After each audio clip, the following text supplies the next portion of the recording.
bon début de semaine sur nos antennes. Mesdames et messieurs, bonsoir. Bienvenue à tous à cette grande édition du journal du lundi 5 juin 2023. Nous vous proposons de suivre le grand titre de ce journal. Grève des chauffeurs des taxis et taxibus ce lundi à Kinshasa. La situation est restée confuse depuis les premières heures du matin. Plusieurs Kinois ont eu du mal à vaquer à leurs occupations habituelles.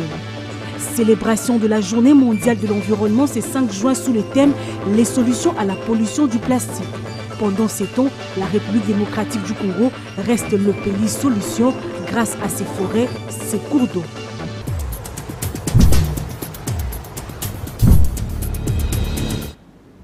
Arrêté le 30 mai 2023 à l'aéroport international d'Njili, Salomon Kalonda Dela, conseiller spécial de Moïse Katumbi, est poursuivi pour incitation des militaires à commettre des actes contraires au devoir et à la discipline, atteinte à la sûreté de l'État et détention illégale d'armes, rapporte le renseignement militaire. Mesdames et messieurs, bonsoir. Une fois de plus, bienvenue à ce journal. La circulation était perturbée ce lundi 5 juin 2023. Dans plusieurs artères de la ville de Kinshasa, les chauffeurs de transport en commun ont débuté une grève qu'ils veulent de 3 jours pour dénoncer les tracasseries de la police des circulations routières dont ils sont victimes. Le constat est de Hervé Landringoy. Dans plusieurs arrêts de bus de la capitale, on pouvait constater une présence remarquable des passagers, élèves comme travailleurs. Il n'y avait pas presque de véhicules. Sur l'avenue du 24 novembre, depuis Lupin jusqu'au marché de Selembao et Molar, pas de transport en commun. Les taximens motos et ceux de bus et taxis ont brûlé de pneus sur la chaussée, empêchant ainsi toute circulation des véhicules et motos. À Lemba Terminus, tous les minibus Esprit de Vie étaient toujours stationnés devant les stations-service. Même situation à Matete est limitée. Certains Kinois ont effectué de longues distances à pied pour rejoindre différentes destinations. Les chauffeurs disent exprimer leur ras-le-bol face aux tracasseries policières administratives des agents de transport. Dans leur récent communiqué, les conducteurs de bus et taxi-bus dénonçaient les tracasseries routières de la part des agents de l'ordre et la multiplicité des structures pour les contrôles des documents. Ces mouvements de grève observés interviennent pendant qu'un mémorandum de 10 jours avait été accordé par l'autorité urbaine afin de permettre aux conducteurs de se remettre à l'ordre. Malgré cette décision, l'appel des grèves est bien perçu.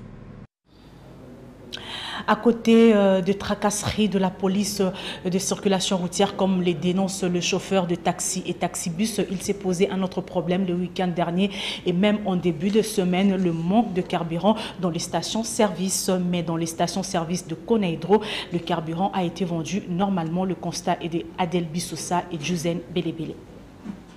Ils sont venus se ravitailler en carburant dans les stations-service de la Sonaïdroc ce lundi 5 juin 2023. L'avant-midi était marqué par la fermeture de certaines stations-service, situation qui a perturbé fortement le transport en commun et contraint plusieurs Kinois à des longues marches à pied pour vaquer à leurs occupations habituelles. Le directeur commercial de la Sonaïdroc, M. Claude Sakombi, explique que la Sonaïdroc n'éprouve aucune difficulté pour le ravitaillement en carburant et gasoil. Depuis que Marcelin Bilomba est à la tête de cette entreprise pétrolière, le stock est consistant. Tel n'est pas le cas ailleurs. Je voulais rassurer la population de Kinshasa que Sonaïdroc a suffisamment de stock dans son sommier à CEP et à l'ERESCOM, en gazole et en essence. Et la preuve en est que toutes nos stations sont en train de vendre au moment où nous parlons. Nous avons des produits dans nos stations suffisamment. Le prix à la pompe n'a pas changé, hein, c'est le même prix depuis que le gouvernement a changé la structure du prix. Cette réalité était due à un problème logistique survenu à la CEP Congo le week-end dernier. Beaucoup de stations-service de la capitale ne se sont pas ravitaillées en produits pétroliers. Conséquence, ce lundi 5 juin 2023, des longs files devant les stations accentuent les embouteillages d'une part, d'autre part, la hausse de tarifs de courses et des demi-terrains. L'opération Ngababopeto se poursuit avec le dynamisme de son bourgmestre Lolinga Nkomwa. Fofana Mukubi a pris part le samedi dernier à l'assainissement de la rivière Yolo. Suivez. Aimé Francis Lolinga, bourgmestre de la commune d'Engaba en Cuissarde, entouré d'une équipe de boueurs créée et mise en place par lui, est descendu le samedi 4 juin 2023 à la rivière Yolo, une rivière mitoyenne entre les communes de Lemba et de Ngaba, au niveau du pont Kianza pour évacuer les immondices y amassés, ce qui est une des étapes de son vaste projet. Si les gens ne comprennent pas qu'il ne faut pas jeter, que ce n'est pas une poubelle, que la rivière n'est pas une poubelle, s'ils pouvaient déjà arrêter ça. Parce qu'on ne peut pas faire ça. Je viens de discuter avec certaines personnes qui étaient ici, qui me disent ça va revenir. Effectivement, ça va revenir si on ne change pas nos habitudes. Quant aux personnes qui jettent de matière fécale, des mesures draconiennes s'annoncent. C'est même un hôtel qui gagne de l'argent et qui se permet de faire ce genre de choses. Ils seront sévèrement sanctionnés et ils devront faire une fosse septique, sinon ils vont fermer leur hôtel. Satisfaite de l'initiative du numéro 1 de sa municipalité, la population d'Engaba n'hésite pas à lui jeter des fleurs. Nous sommes très heureux par rapport à Moussala Zosala. Vraiment, nous, en tant que population Ngaba, nous l'encourageons à aller de l'avant, qu'il avance dans ses projets, car ce quelqu'un qui se bat pour que l'identité des habitants d'Engaba soit liée à la propriété. Une identité Yaban Ngaba. Avec un seul doigt, l'on ne peut réussir à attraper un pouls, dit une sagesse africaine. La population de la commune d'Engaba a intérêt à les soutenir en s'y impliquant si elle tient à voir son environnement assaini et ses conditions de vie améliorées. Et justement, l'humanité a célébré ce 5 juin la journée internationale de l'environnement. À cette occasion, la ministre d'État, ministre de l'Environnement, Eve Bazaïba, a adressé un message à la population. Cette journée est célébrée sous le thème « Les solutions à la pollution des plastiques ». Suivez. Pour 2023, la 51e célébration de la journée mondiale de l'environnement est placée sous le thème Solutions à la pollution plastique. À ce sujet, le projet d'un instrument juridiquement contraignant sur la pollution plastique, y compris dans le milieu marin, a été adopté à Paris en date du 2 juin 2023. Considérant que la République démocratique du Congo regorge du potentiel environnemental qui constitue une solution basée sur la nature dans la lutte contre le réchauffement climatique et la pollution, Son Excellence, Monsieur le Président de la République, chef de l'État, a vu juste de présenter notre pays comme pays solution en matière de changement climatique. Ce potentiel renvoie la République démocratique du Congo a une responsabilité comme acteur majeur dans la lutte contre la pollution plastique du fait que les plastiques constituent une matière biodégradable, mais à long terme pouvant entraîner des conséquences néfastes sur l'environnement, notamment la destruction de la biodiversité et des écosystèmes. Au vu de ces dangers, les États et gouvernements ont pris des résolutions diverses pour lutter contre ces fléaux, entre autres l'interdiction de l'utilisation et la taxation des produits plastiques à usage unique ou pas, l'investissement dans la récupération des déchets biodégradables et non biodégradables, la promotion du recyclage des déchets dans le cadre de l'économie circulaire. Et puis à l'occasion de la célébration de la Journée internationale de l'environnement, l'ONG SOS Nature a sensibilisé les vendeurs et vendeuses du marché 11e dans la commune de la Chopo sur la gestion des déchets non biodégradables. Depuis Kisangani, Blaise Moussa nous en donne les détails. Lundi 5 juin 2023, les vendeurs et vendeuses du marché de la 11e avenue dans la commune de la Chopo sur la gestion des déchets non biodégradables. C'était à l'occasion de la journée mondiale de l'environnement. Thème retenu pour célébrer cette journée, combattre la pollution plastique. Les membres des SOS Nature, en compagnie du gérant de ces marchés, ont procédé au ramassage des sachets, des bouteilles en plastique et autres déchets non biodégradables avant de remettre quelques poubelles publiques qui vont servir pour la gestion des déchets. Patrick Akala, activiste de SOS Nati, revient ici sur l'importance de cette activité. Le choix est justifié par plusieurs raisons. Particulièrement, le marché, c'est un endroit qui réunit plusieurs personnes de toutes les couches de la société. Les mamans qui viennent vendre ici, vers le soir, lorsqu'elles vont retourner chez elles à la maison, auront aussi cette facilité d'aller sensibiliser à leur tour leur famille. Et puis pour des raisons purement pédagogiques, ici au marché, il y a des emballages qu'on utilise pour mettre nos différents produits. Et la plupart de ces emballages, soit particulièrement, c'est l'essentiel de ces emballages, c'est constitué de sachets.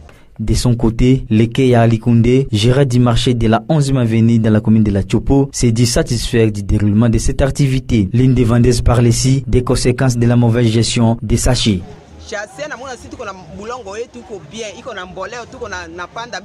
Notre terre est fertile, nous plantons et nous sémons. Mais lorsque nous jetons les sachets dans les sols, ça nous empêche de bien produire. Nous devons laisser de jeter les sachets partout. Nous devons bien les gérer. Signalons que la pollution plastique est causée par l'accumulation des déchets plastiques dans l'environnement. Nous allons parler d'autre chose dans ce journal. Alexis Guissaro, ministre d'État, ministre des ITP, a visité le week-end dernier les différents sites qui abriteront le 9e jeu de la francophonie. Le patron des ITP a été surpris positivement de l'état d'avancement du travaux au stade des Martyrs et Tata Raphaël. Il rassure la remise de l'ouvrage dans les délais impartis selon Chouali. L'on s'achemine petit à petit vers la réalité quant à la tenue de la 9e édition des Jeux de la francophonie à Kinshasa. À ce jour, le niveau d'exécution des travaux est estimé à près de 80%. Le ministre d'État en charge des ITP qui a effectué ce samedi 3 juin 2023 une visite d'inspection dans les 2 sites qui vont accueillir le jeu s'est dit surpris de l'évolution des travaux. Au stade des Martyrs, les ouvrages sont pratiquement en phase terminale. Ces images en disent long. Au stade Tata Raphaël, le village de jeu prend forme avec 10 bâtiments sur 15 déjà montés sans compter les travaux qui avancent dans différents chantiers de ce complexe sportif. Alexis Guissaro Mouvouni soutient que les dispositions sont prises par le gouvernement pour notamment les commandes en cours. Pas de panique, tous les sites seront délivrés à temps, rassure le patron des ITP qui loue en même temps la détermination des entreprises contractantes. Je peux dire avec assurance que nous délivrerons tous les sites à temps, en tout cas pour la tenue des Jeux. Toutes les spéculations qu'il y a eu autour, c'était normal parce que c'est vrai qu'à un moment donné, il y avait quand même quelques inquiétudes par rapport à l'évolution de certains ouvrages, mais ce qui nous a fait plaisir aujourd'hui, c'est de voir la détermination de tout le monde. La RDC a vu grand et elle va au-delà même des exigences de l'EIF, estime la directrice du Comité international de jeux de la francophonie qui a aussi participé à cette visite d'inspection du 28 juillet. Au 6 août 2023, la capitale congolaise va donc vibrer au rythme du sport et de la culture aux couleurs des pays membres de l'EIF.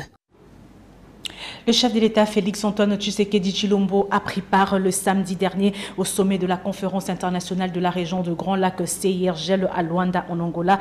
Les travaux de ces sommets ont été convoqués par le président angolais João Lourenço, président en exercice de la CIRGL. La suite avec ce reportage de la presse présidentielle.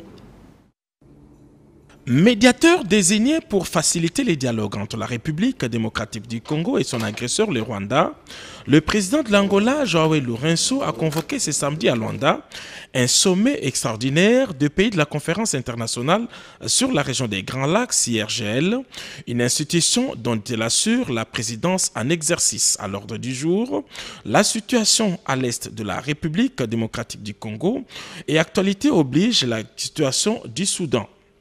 Concerné au premier plan, le président de la République, Félix-Antoine Tshisekedi Tshilombo, est venu porter la voix de son pays aux côtés des 11 autres chefs d'État et ou leurs représentants, du président de la Commission de l'Union africaine, de l'envoyé spécial du secrétaire général des Nations Unies dans la région des Grands Lacs et de la chef de la MONUSCO. Deux prises de parole ont marqué cette cérémonie d'ouverture, celle du président Lourenço et du président de la Commission de l'Union africaine. Dans son allocution, le président João Lourenço a indiqué que le sommet de Luanda devrait baliser le chemin vers une coordination des actions de terrain en vue de pacifier rapidement l'Est de la République démocratique du Congo. Après la suite des travaux à huis clos, le sommet de Luanda a débouché sur un certain nombre de décisions favorables à la République démocratique du Congo, selon les chefs de sa diplomatie. Je crois qu'à ce qui concerne notre pays, c'est d'abord la réaffirmation de la nécessité d'exécuter la feuille de route conjointe de Luanda et de Nairobi, qui a été adoptée l'année dernière, le 23 novembre, par le mini-sommet des chefs d'État de la région, et qui a été aussi ajustée, adaptée à Addis Abeba en février, lors de la réunion du Conseil de paix et sécurité de l'Union africaine, qui a consolidé la feuille de route. La même feuille de route a été aussi soutenue par la conférence des chefs d'État et de gouvernement de l'Union africaine en février et soutenue par le Conseil de sécurité. Un nouveau rendez-vous est pris à Luanda dans 3 semaines. Des avancées significatives ont été remarquables durant les 2 ans de l'état de siège en Ituri, et c'est grâce à la collaboration avec la MONUSCO. Le secrétaire général adjoint de l'ONU chargé des opérations de maintien de la paix, Jean-Pierre Lacroix, l'a affirmé lors de sa fin de visite de 24 heures en Ituri. Il avait eu une séance de travail avec le gouverneur militaire sur place à Bunia, le lieutenant général Luboya Kachama Junior Selemani. Le sous-secrétaire général des Nations Unies en charge des opérations de maintien de la paix se félicite de la collaboration qui existe entre l'administration militaire et la MONUSCO dans la conduite des opérations de stabilisation ainsi que la restauration de la paix dans une approche globale en cette période de l'état de siège. C'est ce qui a permis à la reconquête de plusieurs villages et des milliers de déplacés à regagner leur milieu d'origine. Déclaration faite ce dimanche après un échange avec le gouverneur militaire de l'Ituri sur la situation sécuritaire et humanitaire de la province. Je voudrais remercier son Excellence le gouverneur pour son accueil chaleureux et aussi pour l'excellent travail en commun. Certes, il y a beaucoup de défis, mais nous travaillons ensemble à surmonter ces défis. Et le gouverneur nous a déjà indiqué qu'il y a des retours assez substantiels, donc plusieurs centaines de milliers de personnes qui sont retournées. C'est ça qu'il faut continuer. Occasion pour le lieutenant général Luboya Kachama Junior, gouverneur et commandant des opérations militaires, de réitérer son message aux groupes armés à s'aligner sur le chemin de la paix. D'ici là, nous allons encore davantage monter en puissance et nous allons mener des opérations d'arrestation, des opérations dans le DD là-bas. Donc voilà, vous avez tous les choix devant vous, la route est balisée, à vous de faire votre choix. Si vous ne voulez pas, vous serez neutralisé et vous irez vers la justice. C'est même dimanche, ce haut fonctionnaire des Nations Unies va se rendre à Drodro, en territoire de Djougou, à la rencontre des déplacés affectés par le conflit armé, en prévision d'une assistance humanitaire et de réconfort moral. Il s'y est de signaler que la visite de Jean-Pierre Lacroix au chef-lieu de l'Ituri intervient après la mission judiciaire du procureur de la CPI, un message fort pour l'ennemi de la paix. Le membre de l'intersyndicale du ministère de Budget et de Finances a organisé une conférence de presse le vendredi dernier pour tenir l'opinion autour du rapport publié par l'inspecteur général de Finances sur les fiches des payes des agents et fonctionnaires de l'État de ces ministères. Popol Ziakwaou, Fofana Moukoubi. Le membre de l'intersyndicale du ministère du Budget et des Finances ont relevé certaines irrégularités commises par l'inspection générale des Finances, IGF en sigle, dans la procédure à suivre avant la publication du rapport de fiches de paye des agents et fonctionnaires de l'État. Une procédure qui a eu pour conséquence l'arrestation de certains cadres du ministère du Budget ainsi que le gel des comptes salaires des agents. C'était une occasion pour l'intersyndicale de finances de condamner les propos mensongers et diffusés dans certains médias contre le secrétaire général du budget. L'intersyndicale condamne avec la dernière énergie les propos mensongers, outragés du journal La Prospérité contre le secrétaire général au budget Pierrot. Et tout ça toujours dans l'esprit de salir l'image de ces deux ministères. Trop c'est trop, on ne peut plus accepter. Le syndicaliste demande aux autorités judiciaires et à l'IGF de lever la mesure de gel de cadres et agents de budget. Et pourquoi il y a un rapport qui est tenté d'être examiné et vous avez déjà sanctionné les gens? L'intersyndicale a décidé, on a demandé aux autorités judiciaires et à l'IGF de lever la mesure de gel des avoirs de nos cadres et agents de finances et budget. Nous avons toujours collaboré avec la justice depuis que ce ministère existe. Pourquoi aujourd'hui, cette façon-là, cet acharnement? Je dis non. Des recommandations ont été faites pour que le gel dû de primes des agents et cadres soit levé. En outre, le secrétaire général du budget promet de suivre de près le travail de la commission mise en place au sein de l'administration centrale du budget pour mettre au clair les rapports de l'inspection générale de finances sur les fiches de paie des agents et fonctionnaires de l'État. De la parole à l'acte, Jean-Claude Sungula a remis de fonds Lisungi non remboursables aux jeunes et aux femmes commerçantes et maraîchères le samedi dernier à l'Institut Bakanja situé à Kaouka dans la commune de Kialamo, Afrika Mujinga. Sous la vision du président de la République, son Excellence Félix Antoine Tshisekedi Tshilombo, la Fondation Jean-Claude Sungula lit la parole à l'acte et passe à la deuxième vague du don non remboursable dénommé Lisungi de Jean-Claude Sungula. Le samedi 3 juin 2023, Jean-Claude Sungula, président de la fondation qui porte son nom, a remis des enveloppes aux femmes et jeunes commerçantes et maraîchères, question de les soutenir dans l'exercice de leur petit commerce. Il s'agit là de la deuxième vague du don Lisungi de la fondation Jean-Claude Sungula que nous venons d'accorder aux mamans maraîchères pour les soutenir dans l'exercice de leur petit commerce. Parce que c'est une demande formulée par les mamans maraîchères et nous estimons que la fondation Jean-Claude Sungula, que nous avons l'honneur de conduire, peut tant soit peu assister ces mamans comme il se doit. Satisfaite, le bénéficiaire n'a pas manqué à remercier Jean-Claude Sungula pour ses dons non remboursables. Au nom de mes frères et sœurs qui sont ici, nous disons merci au président Jean-Claude Sungula pour ses dons non remboursables. Merci.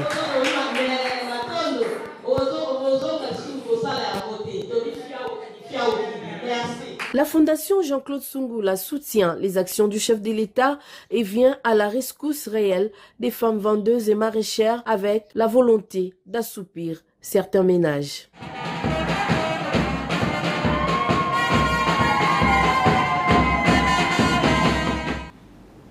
Et nous allons maintenant lire le journal. C'est dans une sélection et commentaires de Polydor Ngaziami. Place maintenant à la revue de presse.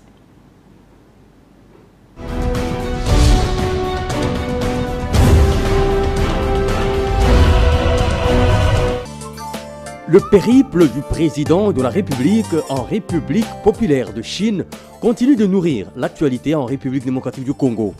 Dans sa livraison de ce lundi 5 juin 2023, Forum des As revient sur son interview qu'il a accordée à la télévision nationale chinoise et au cours de laquelle il a déclaré que son pays, la RDC, devrait s'inspirer de ce qu'a fait la Chine et établir des liens d'amitié avec elle.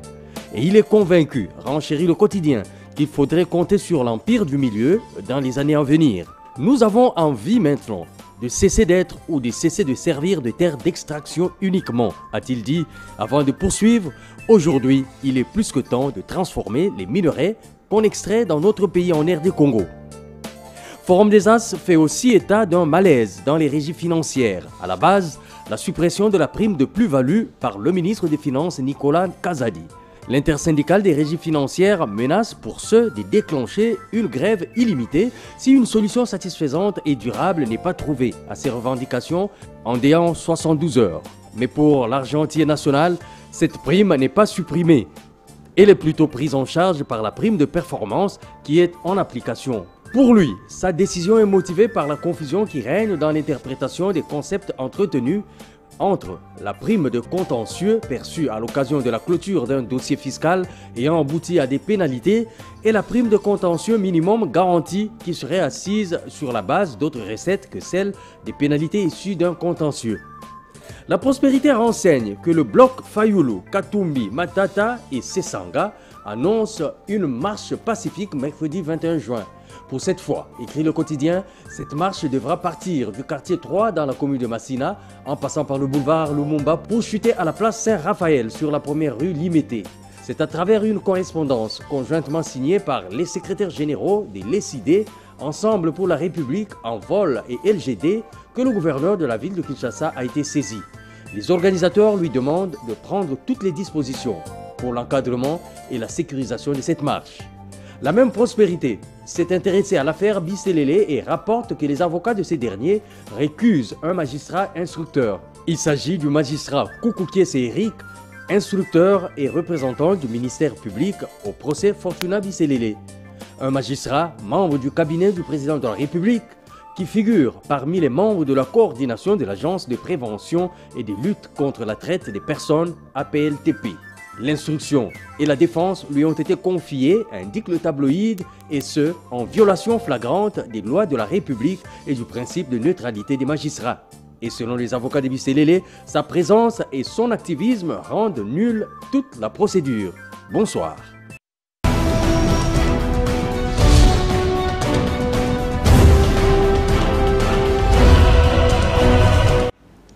Cette revue de presse vient mettre un terme à ce journal, mesdames et messieurs. Merci à vous tous qui l'avez suivi. Nous allons prendre les rappels des titres.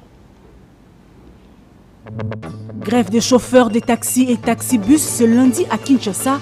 La situation est restée confuse depuis les premières heures du matin. Plusieurs Kinois ont eu du mal à vaquer à leurs occupations habituelles. Célébration de la Journée mondiale de l'environnement ce 5 juin sous le thème « Les solutions à la pollution du plastique ». Pendant ces temps, la République démocratique du Congo reste le pays solution grâce à ses forêts, ses cours d'eau.